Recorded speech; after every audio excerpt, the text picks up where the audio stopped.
वो दोनों तेज कदम उठाते हुए आगे चलने लगे। शारिक बड़ी खामोशी से आड़ से निकला और दबे कदमों चलता हुआ दोबारा उसी गली में मुड़ गया जिस तरफ से वो आया था। चंद कदम का फासला तय करने के बाद वो एक और गली में मुड़ गया और फिर मुख्तलिफ गलियों में घूमता हुआ आगे बढ़ता रहा। भूल भुलैयों की तरह पीछो खम खाती हुई ये गलियां शैतान की आंत साबित हो रही थी। शारिक को किसी बड़ी सड़क पर निकलने का रास्ता ही नहीं मिल रहा था। बालूकात तो वो घूमता हुआ दोबारा उसी गली में पहुंच जाता जहां से चला था। वो एक और गली में मुड़ा ही था कि वो दोनों आदमी अचानक ही एक और गली से निकलकर उसके सामने पहुंच गए। अब तुम भागने की कोशिश मत करना शारिक बाऊ, एक आदमी ने उस पर पिस्तौल तान लिया। तुम्हारी मौत ही तुम्हें इस तरफ ले आई थी, अब तुम हमारे हाथों से बचकर नहीं जा सकते। कौन हो तुम लोग और मुझसे तुम्हारी क्या दुश्मनी है? शारिक बोला। माजिया गुज्जल से दुश्मनी मोल लेकर कोई यहाँ जिंदा नहीं रह सकता, पिस्तौल वाले ने कहा। तुम हमारे दोस्त बनकर तो जिंदा रह सकते थे लेकिन दुश्मन बनकर नहीं। और इसको क्या कहानी सुना रहे हो? दूसरे आदमी ने कहा। उस खोले में ले चलो और जान छुड़ाओ इससे, चलो आगे लगो। पहले आदमी ने पिस्तौल से इशारा किया। इसकी तलाशी तो ले लो। दूसरा आदमी शारिक के पीछे आकर उसका लिबास थपथपाने लगा। ठीक है, कुछ नहीं इसके पास, चल लो। उसने शारिक को धक्का दिया। वो दोनों शारिक के दाएं बाएं चल रहे थे। पहले आदमी ने उसे पिस्तौल की जद में ले रखा था। वो एक मोड़ घूमकर तंग सी गली में आ गए। थोड़ा ही आगे चलकर वो रुक गए। बाईं तरफ एक बहुत पुराने मकान का मलबा बिखरा हुआ था। ये मकान शायद कुछ अर्सा पहले ही गिरा होगा और इसको उस शख्स ने खोलने का नाम दे दिया था। वो दोनों से लेकर टूटे हुए मकान में दाखिल हो गए। दूसरे आदमी ने भी अब जेब से चाकू निकाल लिया था। शारिक बाऊ, चाकू वाले ने उसकी तरफ देखते हुए कहा, हम तुम्हें एक शर्त पर छोड़ सकते हैं। वो क्या? शारिक ने उलझी हुई निगाहों से उसकी तरफ देखा। अगर तुम माजिया गुज्जर से राजीनामा कर लो और अपना कारोबार बंद करके कहीं और चले जाओ तो तुम्हारी जान बख्शी जा सकती है। वैसे भी तुम इस लाइन के आदमी नहीं हो। चांगा तो तुम्हें जबरदस्ती घसीट लाया था, वो मर गया, किस्सा खत्म, तुम भी चले जाओ यहाँ से। उस शख्स ने कहा, तुम जानते हो कि एक मर्तबा जो आदमी इस बिजनेस में आ जाए उसके लिए वापसी का कोई रास्ता नहीं रहता। शारिक ने जवाब दिया, एक रास्ता है और हम तुम्हें अब उसी रास्ते भेज रहे हैं, पिस्तौल वाले ने कहा। शारिक अचानक की हरकत में आ गया। उसके पैर की ठोकर पिस्तौल वाले के हाथ पर पड़ी। पिस्तौल उसके हाथ से निकलकर बल्बे में कहीं जा गिरा। वो आदमी भी लड़खड़ाकर 2 कदम पीछे हटा था। शारिक के दूसरे पैर की ठोकर चाकू वाले के पेट पर लगी। उसके मुंह से गंदी गारी निकली और वो पेट पकड़कर दौड़ा हो गया। शारिक ने उन दोनों में से किसी को संभलने का मौका नहीं दिया। उसने दोनों को लातों और गूंसों पर रख लिया था। उनमें से एक तो मुसलसल गालियां बक रहा था जबकि दूसरा खामोशी से पिट रहा था। लेकिन बिलाकर उनमें से एक का दाऊ चल गया। उसके पैर की ठोकर शारिक की पिंडली की हड्डी पर लगी। शारिक बिलबिला उठा। वो एक टांग पर नाच कर रह गया। इसी दौरान पिस्तौल वाले ने उस पर गुंसों की बौछार कर दी। शारिक कुछ देर पिटता रहा लेकिन फिर उसने अपने हरीफ को दबोच लिया। वो दोनों नीचे गिरे। वो शख्स नीचे था और शारिक उसके ऊपर। ठीक उसी समय अपने पीछे हुर्राहट सुनकर शारिक ने अपने हरीफ को छोड़ दिया और बड़ी फुर्ती से एक तरफ लौट लगा दी। दूसरा आदमी चाकू लहराता हुआ शारिक पर हमलावर हुआ था। शारिक के बर वक्त एक तरफ फट जाने से वो अपने ही साथी के ऊपर गिरा। उसने चाकू से भरपूर वार किया था। उसका निशाना तो शारिक था मगर शारिक के हट जाने से चाकू उसके अपने ही साथी के सीने में दस्ते तक पैबुस्त हो गया। उसके मुंह से निकलने वाली चीख बड़ी भयानक थी। हमलावर सकते में रह गया। उसका हाथ अब भी चाकू के दस्ते पर था। शारिक भी एक लम्हे को दम बखुद सा खड़ा उन दोनों की तरफ देख रहा था। फिर वो खोले से निकलकर गली में एक तरफ दौड़ने लगा। गली के मोड़ पर पहुंचकर उसने पीछे मुड़कर देखा। दूसरा आदमी भी खोले से निकलकर मुखालिफ सिमत में भाग उठा था। शारिक गलियों में दौड़ता रहा। सड़क पर पहुंचा तो इंकशाफ हुआ कि वो एक बार फिर ग्वाल मंडी के चौक के आसपास ही मौजूद था। वो मुड़कर तेजी से एक तरफ चलने लगा और फिर तकरीबन आधे घंटे बाद वो सुहेल के रेस्टोरेंट में दाखिल हो रहा था। समीना एक बार फिर उलझन का शिकार हो गई थी। वो शारिक से पीछा छुड़ाना चाहती थी लेकिन हालात ने फिर उसी रास्ते पर उसे धकेल दिया था। अगर मोटर मैकेनिक यूसुफ से ब्लैकमेल करने की कोशिश ना करता तो मुमकिन है वो अपने मकसद में कामयाब हो ही जाती। मगर ब्लैकमेलिंग के इस चक्कर ने उसे एक बार फिर शारिक की तरफ धकेल दिया था। वो ब्लैकमेलरों के बारे में अच्छी तरह जानती थी कि मैकेनिक यूसुफ एक बार उसके पीछे पड़ जाता तो जिंदगी भर उसका पीछा ना छोड़ता। सबसे पहले वो इसकी इज्जत पर हाथ डालता। यूसुफ से पीछा छुड़ाने के लिए उसने नौदक्का से शिकायत की थी। उसका ख्याल था कि वो लोग उसे थोड़ी बहुत सजा देकर छोड़ देंगे मगर उन्होंने यूसुफ को बड़ी बेदर्दी से मौत के घाट उतार दिया था और अब शारिक बदीन था कि वो अपना मकान छोड़कर उसके साथ रहे। अजीब मंतिक थी लेकिन समीना महसूस कर रही थी कि उसे शारिक जैसे शख्स के सामने घुटने टेकने ही पड़ेंगे। वो जिस चक्कर में फंस गई थी उससे निकलना बजाय उसे मुश्किल ही नजर आ रहा था। शारिक से निजात हासिल करने के लिए वो हिकमत अमली तय नहीं कर पाई थी लेकिन इतना वो जानती थी कि शारिक आसानी से उसका पीछा छोड़ने वाला नहीं था। उस रोज वो उसे धमकी देकर अपने साथ नूनका के डेरे पर ले गया था। उसकी अखलाक और शराफत में कोई शुबा नहीं था। लेकिन था तो वो जराइन पेश आई ना। उसने मामूली सी धमकी दी थी और वो उसके साथ चल पड़ी थी। कल कलां को वो उससे कोई और मुतालबा कर सकता था। दूसरे दिन समीना का वालिद लाहौर से आ गया। शफाअत अली AG ऑफिस में मुलाजिम थे और समीना का खत मिलने के बाद वो 2 दिन की छुट्टी लेकर आए थे। समीना ने यह सोचकर अपने वालिद को खत लिखा था कि नाइला के वालिद और वकील से मिलकर अपने बचाव की कोई राह निकाली जाएगी, लेकिन सूरत बदल गई थी। उसने अपने वालिद से यह बहाना कर दिया कि वो यूं ही कुछ परेशान हो गई थी और उसी परेशानी में उसने खत लिख दिया था। आपसे एक और बात भी करना चाहती हूँ, समीना ने रात के खाने के दौरान अपने वालिद से मुखातिब होते हुए कहा। मेरी एक सहेली और उसके वालिदैन 2 साल के लिए इंग्लैंड चले गए हैं। तारकाबाद में उनकी कोठी खाली है। वो कोठी किसी को किराए पर नहीं देना चाहते। चाबी मुझे दे गए हैं। अगर मैं चाहूँ तो ये मकान छोड़कर वहाँ मुंतकिल हो जाऊं। अगर कोई मसला ना हो तो तुम्हारे वहाँ मुंतकिल होने पर मुझे कोई इतराज नहीं। उसके वालिद ने जवाब दिया, मसला तो कोई नहीं। समीना ने बाप की तरफ देखे बगैर जवाब दिया, अगर आप कहें तो आपके होते हुए सामान वहाँ मुंतकिल कर दिया जाए। जैसा तुम चाहो, शफाअत अली ने जवाब दिया। और फिर दूसरे ही दिन उन्होंने सामान शारिक वाली कोठी में मुंतकिल कर दिया। समीना को अपना बहुत सा सामान भी निकालना पड़ा था। जिस रोज वो कोठी में मुंतकिल हुई, उससे अगले ही रोज शफाअत अली लाहौर वापस चले गए। उस कोठी में समीना की वो दूसरी रात थी। पहली रात तो उसका वालिद साथ था, लेकिन आज वो अकेली थी। इतनी बड़ी कोठी में उसे डर लग रहा था। उसने सारे दरवाजे बंद कर रखे थे और वो अपने कमरे में बिस्तर पर बैठी नोट से तैयार कर रही थी, लेकिन उसका ध्यान बार बार शारिक की तरफ मुंतकिल हो रहा था। शारिक उससे क्या चाहता था? क्या शारिक को वाकई उससे मोहब्बत थी? लेकिन वो उसे अपने साथ जराइम की दलदल में क्यों घसीट रहा था? लेकिन वो इस सूरत के लिए खुद को भी बरी जिम्मा नहीं समझती थी। सारा कसूर उसी का था। ये हालात खुद उसके अपने पैदा करदा थे। अगर वो पहले दिन शारिक के साथ मुख्तलिफ रवैया इख्तियार करती तो आज उसे ऐसी संगीन सूरत का सामना ना करना पड़ता। लेकिन शारिक के बोलबान और शराफत से मुतासर होकर वो खुद फंस गई थी। उसे पहले ही समझ लेना चाहिए था कि कोई जराइम पेशा शख्स शराफत का मुजस्मा नहीं होता। समीना की वो रात तकरीबन जागते हुई गुजरी थी। सुबह उसकी आंख देर से खुली। वो जल्दी से तैयार होकर कॉलेज के लिए रवाना हो गई। कॉलेज में वो दूसरा पीरियड ले ही रही थी कि चपरासी क्लासरूम के दरवाजे के सामने आकर रुका। समीना ने मुड़कर उसकी तरफ देखा। आपको प्रिंसिपल साहिबा बुला रही हैं मिस समीमा, चपरासी ने कहा। अच्छा चलो मैं आ रही हूँ, समीना ने जवाब दिया। उन्होंने कहा है जरा जल्दी आ जाइए, चपरासी ने फिर कहा। समीना ने मुड़कर चपरासी की तरफ देखा। उसके चेहरे पर कुछ अजीब से तासरात थे। समीना को कुछ अजीब सा महसूस हुआ। वो अपना लेक्चर अधूरा छोड़कर क्लासरूम से निकल गई। प्रिंसिपल अपने दफ्तर में अकेली बैठी हुई थी। उसके चेहरे पर भी अजीब से तासरात थे। यस मैडम, समीना दफ्तर में दाखिल होकर मेज के सामने रुक गई।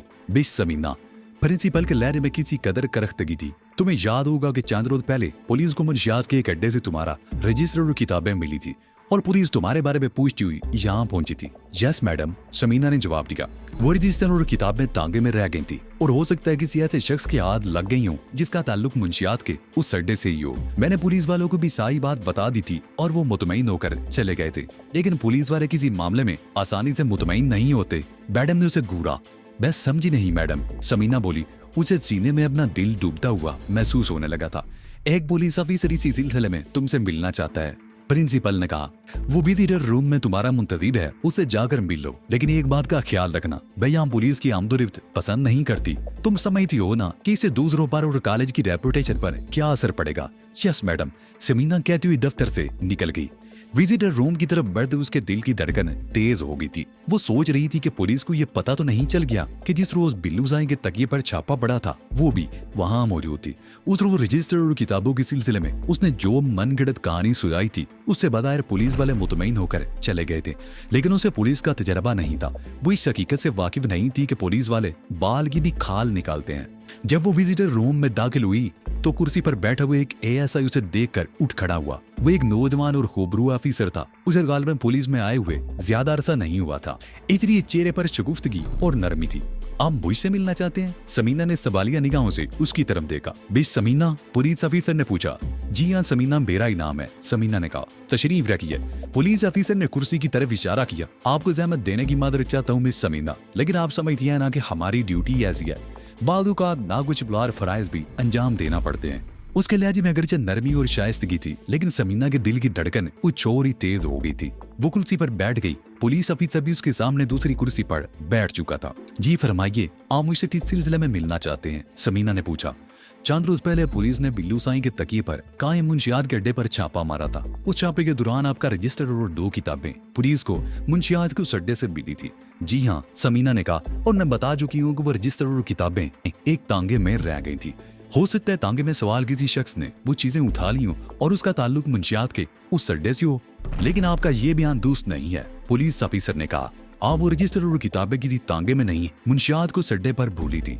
हमारे पास मुंशियात को सड्डे में आपकी मौजूदगी का सबूत है। ये झूठ है। समीना एक झटके से उठ खड़ी हुई। उसका चेहरा एकदम धुआं हो गया था और दिल की धड़कन खतरनाक हद तक बढ़ गई थी। बैठ जाइए, पुलिस ऑफिसर ने कहा। उसके लहजे में बदस्तूर नरमी थी। मामला भी हद संगीन है मिस समीना। वो उसके चेहरे पर नजरें जमाते हुए बोला, चंद रोज कबल मुंशियात के अड्डे वाले कब्रिस्तान से मुलेक मोटर वर्कशॉप के मालिक यूसुफ को बेदर्दी से कत्ल किया गया था। उससे चंद रोज पहले मुंशियात के अड्डे पर पुलिस ने छापा मारा था तो एक औरत कब्रिस्तान की दीवार फलांग कर उस तरफ आई थी और दीवार फाड़ने से उस औरत के पैर में मोच आ गई थी। यूसुफ ने उस औरत को कॉलेज लेक्चरर की हैसियत से शनाख्त कर लिया था। उसकी बहन इसी कॉलेज में पढ़ती है और वो अपनी बहन को कॉलेज छोड़ने आता था। उसने उस लेक्चरर को देखा था, इसलिए शनाख्त भी कर लिया। हमने आपके बारे में थोड़ी सी मालूमात हासिल की हैं। अभी प्रिंसिपल साहिबा से ये मालूम हुआ है कि आप पिछले दिनों पैर में मोच आ जाने से कॉलेज से छुट्टी पर थी। मुंशियात के अड्डे से आपके रजिस्टर और किताबों का मिलना और ये वाकयात इस समर की शहादत फराहम करते हैं कि ये झूठ है, गलत है ये सब कुछ। समीना ने कहा। मिस समीना, पुलिस ऑफिसर ने उसके चेहरे पर नजरें जमाते हुए कहा, मामला अगर ये सिर्फ रजिस्टर और किताबों के बरामद होने तक महदूद रहता तो बात तो खत्म हो सकती थी, लेकिन अब मामला एक कत्ल का है। वर्कशॉप में काम करने वाले मिस्त्री आपको शिनाख्त कर सकते हैं। आप समझते हैं कि उस मैकेनिक को मैंने कत्ल किया होगा? समीना ने कहा। मैंने ये नहीं कहा, पुलिस ऑफिसर बोला। मैकेनिक यूसुफ कोई अच्छा आदमी नहीं था। उसके बारे में भी कुछ सनसनीखेज इंकशाफात हुए हैं। वो ब्लैक मेलर था। हो सकता है आपको मंशियात के अड्डे से भागते देखकर उसने आपको परेशान करने की कोशिश की हो। मैं ये नहीं कह रहा कि आप किसी जुर्म में मुलव्वस हो सकती हैं, लेकिन मुजरिमों की गिरफ्तारी के लिए आप हमारी मदद तो जरूर कर सकती हैं। अगर आप इस सिलसिले में कुछ जानती हो तो हमसे ताउन कीजिए। आपको डरने की जरूरत नहीं, कानून आपको मुकम्मल तहफ़्फ़ुज़ फराहम करेगा। समीना भी हिस्सो हरकत बैठी थी। उसका गला सूख रहा था और होंठ खुश्क हो रहे थे। वो बार बार होंठों पर जबान फेर रही थी। उस नौजवान पुलिस ऑफिसर ने हालात का जो तजिया किया था वो हकीकत के किस कदर करीब था, और समीना सोच रही थी कि इस वक्त वो उसे कानूनी तहफ़्फ़ुज़ की पेशकश करके ताउन के लिए कह रहा है। लेकिन जब उसे पता चलेगा कि शारिक और नोनकस से उसका कोई ताल्लुक है तो वो अपनी पेशकश भूलकर उसे सलाहू के पीछे बंद कर देगा। मिस समीना, पुलिस ऑफिसर ने उसके चेहरे पर नजरें जमाते हुए कहा, एक बात ज़हन में रखिए, कानून अंधा या बहरा नहीं है। अभी तहकीकात शुरू हुई है, आगे चलकर मजीद इंकशाफात हो सकते हैं। मैं आपको सोचने के लिए वक्त दे रहा हूँ। मैं कल दोबारा आपके पास आऊंगा और मुझे उम्मीद है कि आप जो भी फैसला करेंगी वो आपके हक में ही होगा। पुलिस ऑफिसर उठकर खड़ा हो गया। वो चलने में समीना की तरफ देखता रहा, फिर दरवाजे की तरफ बढ़ गया। समीना अपनी जगह बेसो हरकत बैठी रही। उसका चेहरा सरसों के फूल की तरह पीला हो रहा था और दिल कांप रहा था। उसका दिल चाह रहा था कि धाड़े मार मार कर रोना शुरू कर दे, क्योंकि वो बुरी तरह फंस गई थी। पहली मर्तबा जब उसे पुलिस वाले थाने ले गए थे तो शारिक और गुराया उसे छुड़ा लाए थे। फिर रजिस्टर और किताबों के बारे में जो पुलिस वाले पूछगछ के लिए आए थे उन्हें भी दरखास्त दिया गया था। लेकिन समीना को अब एहसास हो रहा था कि पुलिस वाले इतने बेवकूफ नहीं होते जितना वो समझ रही थी। पुलिस वाले जब किसी जुर्म की तहकीकात करते हैं तो बहुत दूर तक चले जाते हैं। यूसुफ का कत्ल एक राज था। पुलिस ने शुबे में 2 आदमियों को गिरफ्तार भी कर लिया था। उसके ख्याल में ये बात यहीं पर खत्म हो जानी चाहिए थी, लेकिन पुलिस तहकीकात करती हुई उस तक पहुंच गई थी। मुंशियात के अड्डे पर छापा अगरचे यूसुफ के कत्ल से कई रोज पहले पड़ा था, लेकिन पुलिस ने ये सुराग भी लगा लिया था कि छापा पड़ने के बाद वो कब्रिस्तान की दीवार फलांग कर यूसुफ के वर्कशॉप की तरफ आई थी और उसके पैर में मोच आ गई थी। ये भी तहकीकात की इब्तिदा थी। पुलिस वर्कशॉप के मुलाजमों को सामने ले आएगी तो वो उसे शनाख्त कर लेंगे। पुलिस कड़ी से कड़ी मिलाती हुई एक ऐसी जंजीर तैयार कर लेगी जो उसकी गर्दन में लपेट दी जाएगी। उसे यकीन सा हो गया था कि पुलिस यूसुफ के कत्ल का सुराग लगा लेगी और फिर सलमान एडवोकेट के कत्ल का सुराग लगाना भी मुश्किल नहीं होगा। समीना के दिमाग में आंधियां सी चल रही थी। वो भी हिस्सो हरकत कुर्सी पर बैठी सामने वाली दीवार को घूरती जा रही थी और चौंकी उस वक्त जब दफ्तर की माई कमरे में दाखिल हुई। समीना बीबी, मैडम आपको बुला रही हैं, मासी ने कहा। ओह अच्छा, समीना कहती हुई उठ गई, लेकिन दूसरी लम्हे दोबारा कुर्सी पर बैठ गई। उसकी टांगे कांप रही थी। अगर वो खुद से ना बैठ जाती तो यकीनन गिर पड़ती। वो कुछ देर तक बैठी अपनी कैफियत पर काबू पाने की कोशिश करती रही, फिर उठकर विजिटर रूम से निकल गई। उसकी टांगे होले होले कांप रही थी और उसके लिए चलना भी मुश्किल हो रहा था। Yes madam. वो प्रिंसिपल के कमरे में दाखिल होकर मेज के सामने खड़ी हो गई। क्या मामला है मिस समीना? ये पुलिस ऑफिसर क्यों आया था? प्रिंसिपल ने उसे घूरा। पता नहीं मैडम, मेरी तबीयत ठीक नहीं है, मैं घर जा रही हूँ, समीना ने कहा। मिस समीना, प्रिंसिपल ने उसके चेहरे पर नजरें जमाते हुए कहा, अगर ये तुम्हारा कोई जाती मामला है तो इसमें कॉलेज का नाम नहीं आना चाहिए। मैं कॉलेज की बदनामी किसी सूरत भी बर्दाश्त नहीं कर सकती। तुम्हें वजाहत करनी होगी कि ये सब किस्सा क्या है। यस मैडम, समीना ने कांपते हुए लहजे में कहा, मैं आपको कल बता दूंगी। इस वक्त मेरी तबीयत ठीक नहीं, मैं घर जा रही हूँ। समीना प्रिंसिपल के दफ्तर से निकलकर स्टाफ रूम में आ गई। उस वक्त नाइला स्टाफ रूम से निकल रही थी। समीना को देखकर रुक गई। क्या हुआ समीना, तुम्हारी तबीयत तो ठीक है ना? नाइला उसकी हालत देखकर चौंक गई। मेरी तबीयत ठीक नहीं है, समीना ने मुर्दा से लहजे में जवाब दिया। ये पुलिस ऑफिसर क्यों आया था? अब क्या कह रहा था ये? नाइला ने पूछा। वही किस्सा है, पुलिस यह मालूम करना चाहती है कि मेरा रजिस्टर्ड किताबें मुंशियात को अड्डे तक कैसे पहुंच गई थी। समीना ने जवाब दिया। तो फिर तुमने क्या कहा? नाइला ने सवारिया निगाहों से उसकी तरफ देखा। कहती क्या? समीना गहरा सांस लेते हुए बोली, वही जो पहले कहा था, लेकिन पुलिस वाले इस कहानी की बजाय कुछ और सुनना चाहते हैं। मैंने कहा था ना कि किसी वकील से बात कर ली जाए, लेकिन तुमने मामले को मामूली समझकर टाल दिया। तुम्हारे डैडी भी आए थे तो तुमने बात नहीं की। तुमने तो सुना है मकान भी तब्दील कर लिया है। कहाँ चली गई हो? नाइला ने कहा, कल बताऊंगी, इस वक्त मेरी तबीयत ठीक नहीं, घर जा रही हूँ। समीना ने कहते हुए अपनी अलमारी से अपनी चीजें निकाली, चादर ओढ़ी और स्टाफ रूम से निकल गई। कॉलेज के गेट से निकलकर उसने मोहताज निगाहों से चारों तरफ देखा और फिर एक तरफ चलने लगी। उसके कदमों में हल्की सी लटखड़ाहट थी। वो तकरीबन 2 फरलांग तक पैदल चलती रही और बार बार पीछे मुड़कर इधर उधर देखती रही। वो अंदाजा लगाना चाहती थी कि कोई उसका पीछा तो नहीं कर रहा। फिर वो एक तांगे पर बैठकर कचहरी बाजार के बैरूनी चौक पर उतर गई और इधर उधर देखते हुए कचहरी बाजार में दाखिल हो गई। अब उसकी खुद इत्मीनादी किसी हद तक लौट आई थी और उसने अपनी वहशत पर भी बड़ी हद तक काबू पा लिया था। घंटादर के चौक पर पहुंचकर वो एक लम्हे को रुकी और कारखाना बाजार में दाखिल हो गई।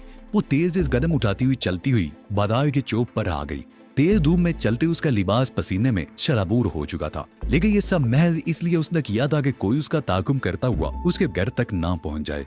कॉलेज से निकलते उसे शुबा था कि सादा लिबास में कोई पुलिस वाला उसकी निगरानी ना कर रहा हो, लेकिन उसका शुबा बेबुनियाद निकला। इतना लंबा चक्कर काटने के बाद उसे कोई ऐसा शख्स नजर नहीं आया जिस पर किसी किस्म का शुबा किया जा सकता। चौक पर आने के बाद वो एक खाली तांगे पर बैठ गई। तांगे वाला तारकाबाद की आवाजें लगा रहा था। बाबा मुझे जल्दी जाना है, सालन तांगा ले चलो, समीना ने तांगे वाले से कहा। कोचवान तांगे पर बैठ गया। उसने घोड़े को हाँक दिया। समीना तारकाबाद का ओवरहेड ब्रिज शुरू होते ही तांगे से उतर गई। उसने हैंडबैग से पैसे निकालकर तांगे वाले को दिए और तेज कदम उठाती हुई आगे चलने लगी। हालांकि उसे सीधा जाना था, लेकिन वो बंगलों के दरमियान एक गली में उतर गई और तेज कदम उठाती हुई चलने लगी। 2-3 गलियां घूमकर वो मुखालिफ सिम से अपनी कोठी वाली गली में दाखिल हो गई। कोठी के सामने पहुंचकर वो रुकी, मुतान निगाहों से इधर उधर देखा। इत्तफाक से उस वक्त गली में कोई नहीं था। उसने हैंडबैग में से चाबियों का गुच्छा निकालकर एक चाबी मुंतखब की, गेट खोला और अंदर दाखिल होकर गेट बंद कर दिया। बरामदे में पहुंचकर उसने एक बार फिर गुच्छे में से एक चाबी मुंतखब की, ताला खोला और दरवाजे में दाखिल होकर धड़ से दरवाजा बंद कर दिया। समीना ने हाथ में पकड़ी हुई चीजें रायदारी ही में फेंक दी, चादर भी उतार कर फेंक रही और दौड़ती हुई अपने कमरे में जाकर पलंग पर गिर गई। जब्त के सारे बंधन टूट गए और वो फूट फूट कर रोने लगी। वो देर तक पलंग पर बेसुध पड़ी रोती रही। इस तरह रो लेने से उसके दिल का बोझ किसी हद तक हल्का हो गया, लेकिन दिमाग में आंधियां सी चल रही थी। उसकी समझ में नहीं आ रहा था कि क्या करे। सूरत-ए-हाल वाकई संगीन हो गई थी। अगर कोई छोटी मोटी बात होती तो वो हालात का मुकाबला कर सकती थी, लेकिन मामला कत्ल का था। एक नहीं बल्कि 2 कत्ल।